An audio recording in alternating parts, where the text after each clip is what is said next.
Here we have, if you're right about Bitcoin, something that's now lasted something along the lines of 15 years. And so I've been trying to understand if, in fact, you're right and this is not just rat poison squared, but is not a thing, when it would be unveiled as not a thing.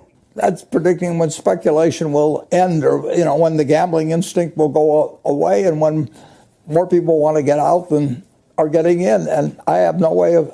If I thought I was good at that, I'd figure out a way to make a lot of money and different things.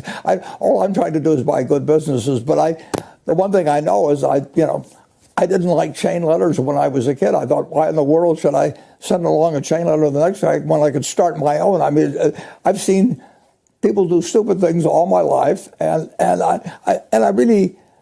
I empathize with that. I mean, people like to play the lottery. They're going to get 60 cents back on the dollar or whatever the number may be, and states essentially the numbers racket was something that you avoided, and then the government decided it was a source of revenue, and it's very hard to tell people that if they're going to put a tax on essentially a sure loser for society, for the gamblers on the lottery on the whole, but they're appealing to the gambling instinct, and it spreads.